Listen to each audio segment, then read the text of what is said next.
I have been hiking alone for 11 years. I want you to understand what that means before I tell you what happened. 11 years of solo trips, 40, 50, sometimes 60-mile loops through remote wilderness. I have hiked in rain so heavy I could not see 10 feet ahead.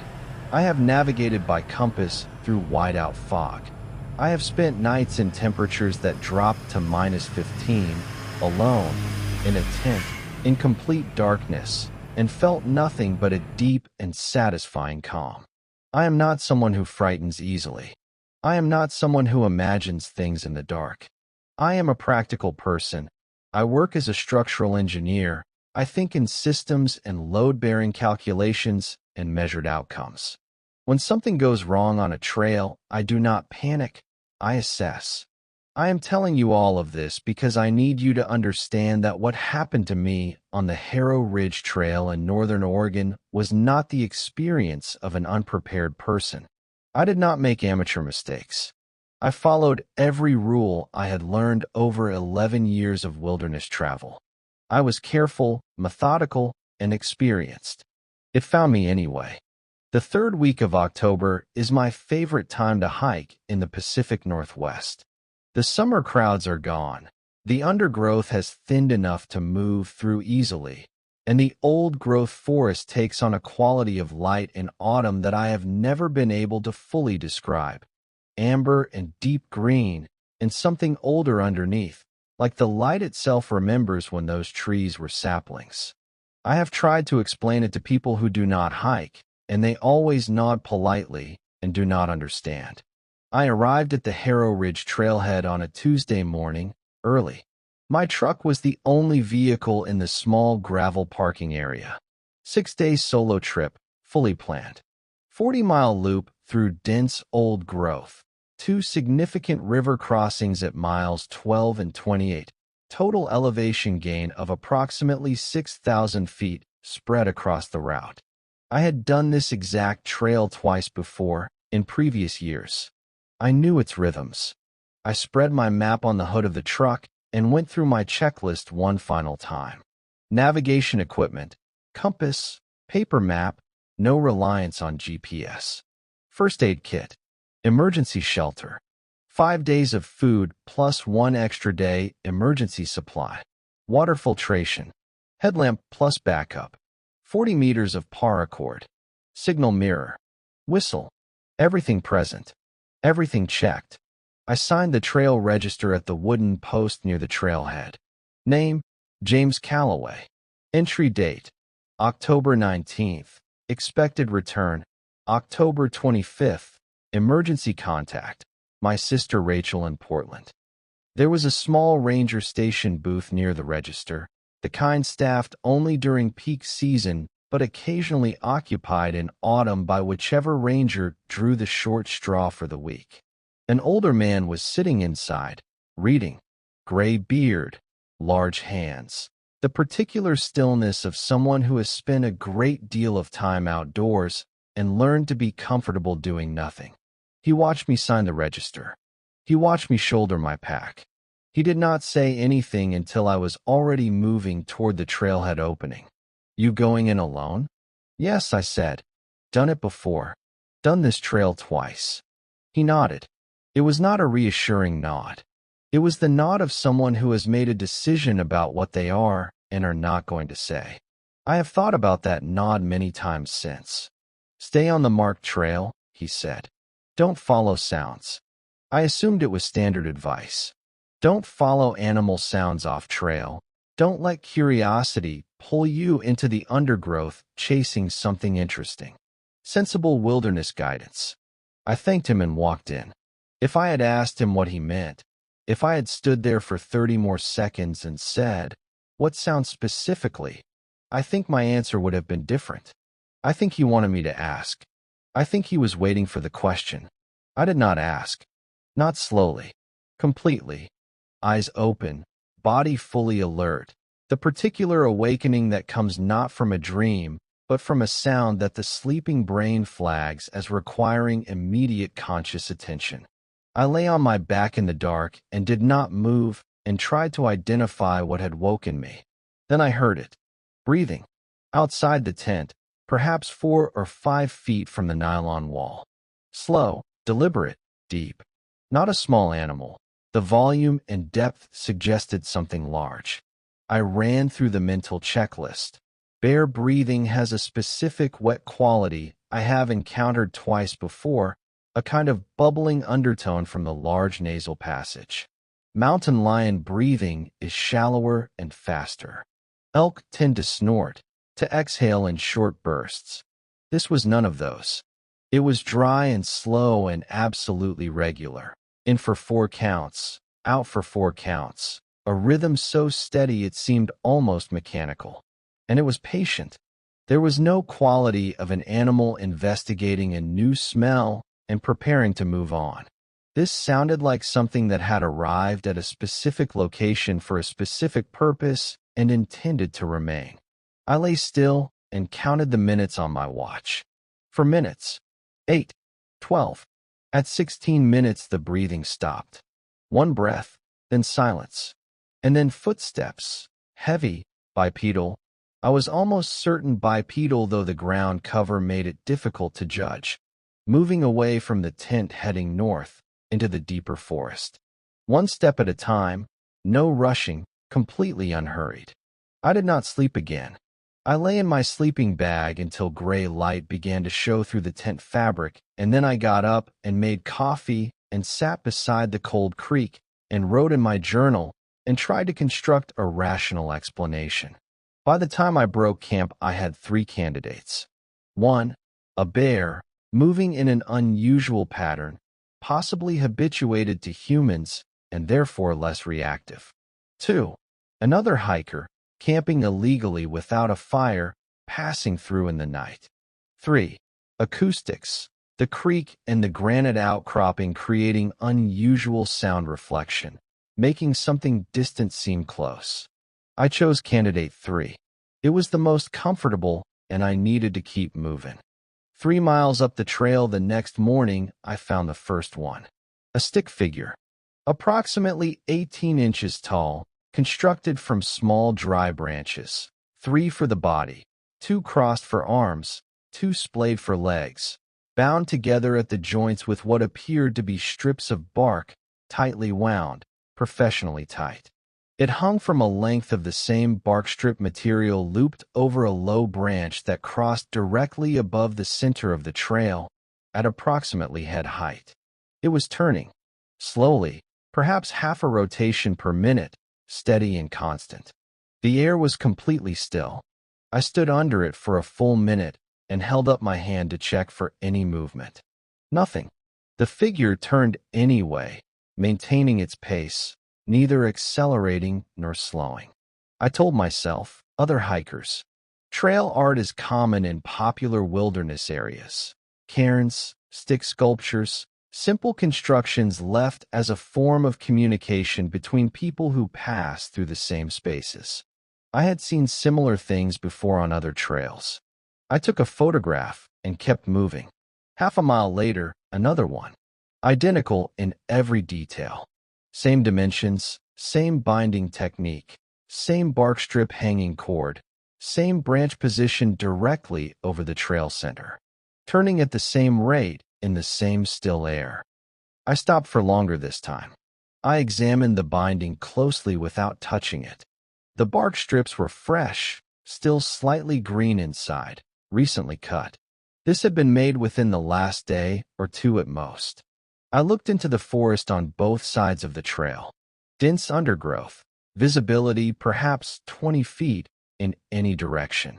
Nothing moving. I kept walking and I began to count. By the end of that day, I had counted 31 of them. Not 17 as I had recorded in my first account of this story. I went back to my journal. 31. 1 every quarter mile. Not half mile as I had initially estimated. All identical. All turning at the same rate in still air. All positioned with a precision that would have required someone to stand in the exact center of the trail and ensure the figure hung directly above before moving to the next position. 31 in 1 day of hiking. Someone had spent an extraordinary amount of time in this forest making these things. That night, I made camp on a flat shelf of rock above the tree line. Exposed and cold, but I wanted to be able to see in all directions. I ate without tasting my food. I wrote in my journal for a long time. The breathing came back at 1 a.m. This time I had my headlamp in my hand before it started. When the sound began, I unzipped the tent in one motion and turned the light on and swept it in a full arc. Trees. Undergrowth. The pale gray of lichen on rock. Nothing else. But the breathing continued. For 2 hours and 11 minutes I sat in the open tent door with my headlamp on, and something stood in the darkness outside the beam's reach and breathed with that slow mechanical patience. At 3:11 a.m. it stopped, the same way as before, mid-breath, cut off, as if switched off. I did not put the headlamp down until sunrise. On the morning of the third day, I made my decision to leave the trail. I am not someone who abandons a planned route. In 11 years, I have turned back exactly twice. Once for a fractured ankle, once for an incoming weather system that my barometer told me would be severe. Discomfort is not a reason to leave. Unease is not a reason to leave. But 31 identical hand-constructed figures and 2 nights of unidentified breathing in an area that showed no other signs of human presence had crossed from unease into something I could not professionally justify ignoring. My map showed a fire road approximately 4 miles east, running north-south through a section of managed forest. For miles off-trail through dense undergrowth was not pleasant, but was manageable. I had my compass. I had my emergency shelter. I had 2 extra days of food. I packed everything, left no trace of the campsite, and headed east. The old growth was dense, and the undergrowth fought me. Vine maple and Oregon grape and fallen nurse logs thick with moss. Everything wet from overnight condensation. I moved slowly, carefully, compass bearing constant at 90 degrees, counting paces in groups of 100. I had covered approximately half a mile when I stepped through a particularly dense section of undergrowth and stopped. The clearing was perfectly circular. I say perfectly. I mean without visible deviation, a circle of perhaps 60 feet diameter cut into the forest with a precision that felt engineered rather than natural. The ground inside was low grass, unnaturally green for October, the kind of green that suggested water very close to the surface. The surrounding trees stopped at the clearing's edge as if a boundary had been drawn. In the center of the clearing, arranged in their own smaller circle approximately 20 feet in diameter, were the packs. 9 of them. Not 7 as I later reported, 9. Different colors, different manufacturers, different sizes suggesting different owners. All placed upright on their frames. All facing inward toward the center of the circle. All positioned with the same careful deliberateness as the stick figures on the trail. I stood at the clearing's edge and did not enter. I scanned each pack from where I stood, using the magnification on my camera lens. 6 were unfamiliar, standard hiking packs in common colors, nothing distinctive at this distance. 1 was a large green external frame pack of a style not manufactured since the early 2000s. The 8th was a red Osprey Atmos, 65-liter, with a small Canadian flag patch sewn onto the left shoulder strap. I recognized it because I had seen the photograph in a missing persons report the previous year, shared through a hiking forum I follow. A woman named Carol Demers, 43, from Vancouver. She had entered the Harrow Ridge Trail system alone in the second week of September and had not returned on her expected date. Search and rescue had spent 11 days looking. They found nothing, no tent, no equipment, no sign of a camp, no body. Her pack had a Canadian flag patch on the left shoulder strap. I stood at the edge of that clearing for a long time. The green grass was perfectly still. The packs faced inward. The forest behind me was completely silent. No birds, no wind, no creek sound, nothing. Then I saw the 9th pack. It was partially hidden by the others, smaller, positioned slightly back from the circle's inner edge. A black and red Deuter, 40-liter. The kind of pack-a-day hiker might use rather than a backpacker. The top lid was open, contents removed or fallen out. Hanging from the top hull loop, turning slowly in the still air, was a small stick figure, identical to the ones on the trail. I turned and I walked east. I did not run. Running is panic, and panic is how people die alone in forests. I walked fast, and I held my compass level, and I counted my paces, and I breathed through my nose. At approximately 200 meters from the clearing, I heard the footsteps begin behind me. They matched my pace from the first step, not gradually synchronizing, immediately matching, as if something had been waiting for me to reach a specific distance and had then simply begun. When I took a long stride, the step behind me was long. When I shortened my pace to navigate a fallen log, the step behind me shortened. The distance remained constant. I estimated 30 to 40 feet. Close enough to hear clearly on the soft forest floor, far enough that when I turned, which I did 4 times in the first 10 minutes, there was nothing to see but trees and undergrowth and the ordinary stillness of the forest. I started talking out loud. My name, first, then the date, then a description of what I was doing. I am walking east at approximately 2 miles per hour, compass bearing 90 degrees. I am 4 miles from the fire road. I am James Calloway. Today is October 21st. Researchers who study psychological deterioration in isolated environments note that hearing a human voice, even one's own, activates social processing centers in the brain and counteracts the particular kind of unraveling that silence and fear produce together. I was not unraveling, but I wanted to stay that way. The footsteps continued. For 3 hours and 40 minutes, I walked east through old-growth forest with something following me at a constant distance of 30 to 40 feet. It made no other sound beyond the footsteps. It did not call out, did not communicate, did not accelerate. When I stopped to check my compass, it stopped. When I moved, it moved. The patience of it was the worst part. Not the sound itself, but the quality behind the sound, something that had no urgency because it had no doubt about the outcome. I thought about Carol Demers. I thought about the other 8 packs in that circle. I thought about the ranger's face when I told him I was going in alone, the specific quality of his nod. I thought about the stick figures turning in still air. I walked faster. At 12:43 p.m., my left boot touched gravel, and I was on the fire road. The footsteps stopped. Not slowed, stopped, instantly, as if the gravel itself was a boundary. I stood on the fire road and turned around and looked into the forest for a long time.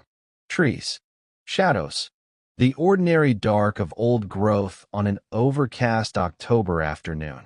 Nothing. I walked 6 miles down the fire road to the highway. A logging truck driver named Pete gave me a lift to the town of Millhaven, 40 minutes away. He asked if I was all right. I said yes. I looked at my hands in my lap for 40 minutes, and they were shaking, and I could not make them stop. I filed a detailed report with the Oregon Forest Service that evening. I described the stick figures, the clearing, the 9 packs, and the Canadian flag patch I had identified on one of them. I included the GPS coordinates I had recorded on my camera. A search team went in 6 days later. I called the district office on the 7th day. The ranger who answered had been on the search team. He was quiet for a moment before he spoke.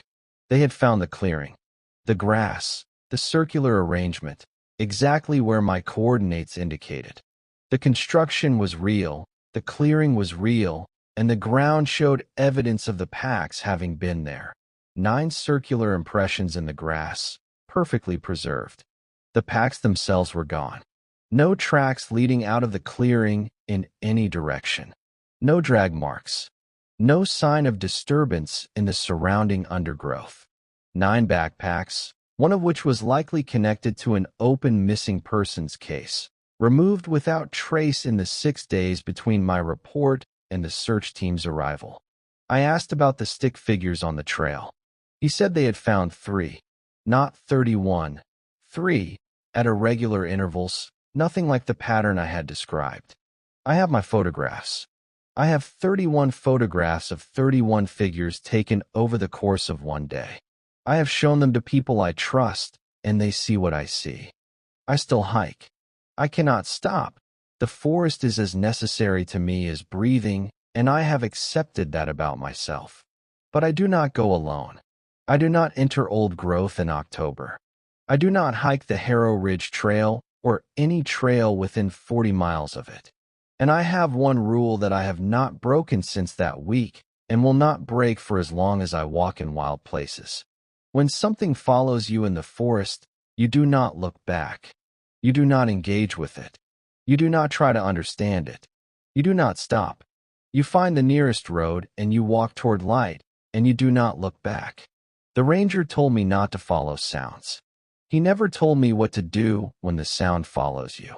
I know now. You walk.